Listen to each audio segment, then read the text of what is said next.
온라인으로 떠나는 6학년 사회여행. 선생님은 제천 장락초등학교 박현수 선생님입니다. 이제 선생님이 어느 정도 친숙하죠? 사투리나 이런 것도 친숙할 거라고 믿어요. 어색해하지 마세요. 오늘의 학습 시작합니다. 먼저 동영상 내용을 파악해 봅시다. 선생님이 많고 많은 회의 장면 중에 여러분들이 좋아하는 유튜버 공대생이 나오는 회의 영상을 골라보았습니다. 영상을 보면 학생들과 공대생이 나오죠. 이 사람들이 무엇을 하고 있었죠? 맞아요. 회의를 하고 있었습니다. 특히 선생님은 이성 친구와 짝꿍을 해야 하는지 동성 친구와 짝꿍을 해야 하는지에 대해서 회의를 했던 것이 기억에 남는데 그 회의를 통해서 학급 규칙을 정해 문제를 해결했다 라는 걸 보면 요 단어들이 떠올라야 돼. 회의를 통해 문제를 해결했다? 회의를 통해 여러 사람의 의견을 반영해서 민주주의라는 거죠. 문제를 해결했다? 두 글자로 뭐라고 했었죠? 정치. 이 두 단어가 동시에 떠오른다면 정말 공부 열심히 했다는 증거가 되겠습니다. 영상에서는 이런 회의를 통해서 문제를 잘 해결했어요. 결론을 잘 지었는데 만약 대화를 통해서 문제를 해결하지 못했을 경우에는 그러면 문제를 그냥 못 해결한 채로 놔둬야 하나요? 오늘 요거에 대해서 한번 배워봅시다. 학습 주제입니다. 오늘의 학습 주제는 민주적 의사결정 원리 알아보기입니다. 오늘의 키워드는 의사결정 원리입니다. 문제의 해결 방안을 결정하는 방법은 다양할 수 있지만 민주적인 방법에는 어떤 것이 있는지 한번 알아보는 거예요. 지난 시간 내용 잠시만 복습하고 가겠습니다. 민주주의를 실천하는 태도에는 4가지가 있었습니다. 모두의 권리를 존중해 문제를 해결하려면 첫 번째, 관용입니다. 나와 다른 의견을 수용할 수 있는 태도였죠. 두 번째는 비판적 태도입니다. 상대방의 말이 맞는지 틀린지 의심해보는 태도였습니다. 세 번째는 양보와 타협입니다. 문제 해결의 마무리 단계라고 했던 거 기억나나요? 마지막으로 가장 중요했던 것은 바로 실천이었습니다. 오늘은 이런 태도를 바탕으로 문제를 해결하는 방식을 알아보겠습니다. 여러분, 민주적으로 문제를 해결하려면 어떤 방식이 가장 좋을까요?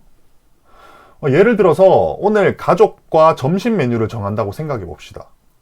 선생님이 먹는 걸 좋아해서 계속해서 먹는 것을 예로 들어서 미안합니다. 당장 생각나는 게 지금 먹는 거밖에 없어요. 죄송해요. 자, 엄마는 중식, 나는 양식, 아빠는 한식을 주장합니다. 그럼 무엇을 시킬지 정하기 위해서는 가장 먼저 뭘 해야 되겠어요? 대화를 해야 되겠죠. 의견을 좀 나눠봐야 되는 겁니다. 그리고 이게 좋네, 저게 좋네, 토론도 해야 될 것입니다. 계속해서 이야기를 나누다 보면 어느 정도 양보할 것은 하고 타협안을 하나 만들어서 문제를 해결하게 되겠죠. 이 경우에는 김밥 천국 같은 분식집에서 나는 돈가스, 아빠는 김치찌개를 주문해서 포장하고 엄마 짜장면은 짜파게티를 부엌에서 내가 직접 끓여 드리는 것으로 해결하면 되지 않을까요? 사실 이렇게 해결하는 것이 가장 민주적이고 좋은 방법입니다. 가족 모두 100% 만족하지는 못했겠지만 어느 누구의 요구도 무시하지 않고 최대한 고루 의견을 반영해 문제를 해결했으니까요. 그런데 우리 선거를 한번 생각해 봅시다. 4명의 후보가 나왔는데 이거 정말 누구를 우리 지역을 대표하는 국회의원으로 선정할지 골치 아프지 않을까요? 투표권을 가지고 있는 그 많은 사람과 대화와 토론을 한다? 가능합니까? 가능하지 않겠죠. 대화와 토론을 못하니까 뭐가 안 된다는 거예요? 양보와 타협도 안 된다는 겁니다. 그러면 이럴 때는 어떻게 문제를 해결하면 좋을까요? 자, 그래서 우리는 이때는 다른 방식의 문제 해결 원리를 적용해 봐야 됩니다. 바로 다수결입니다. 다수결에서 다수는 많을 다자, 그 다음 샘수의 한자로 의역하자면 많은 수의 사람입니다. 다수란 뜻이. 즉, 많은 사람이 옳다고 하는 방향으로 문제를 해결하는 방식을 일컫는 것이죠. 이해가 됐나요?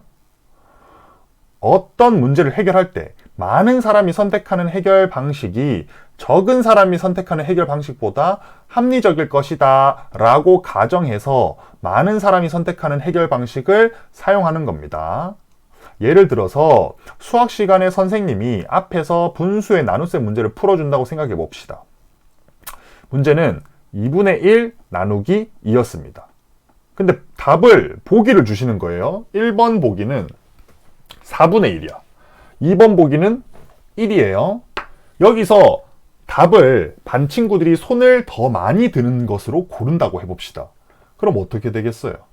반 친구들이 수학 공부를 정상적으로 했다면 분명 답인 1번을 고르는 친구들이 더 많겠죠? 이러한 방식이 다양한 문제에 사용된다면 바로 다수결이 되는 겁니다. 다수결에는 장점과 단점이 있는데요. 이거는 다음 영상에서 확인해 보세요.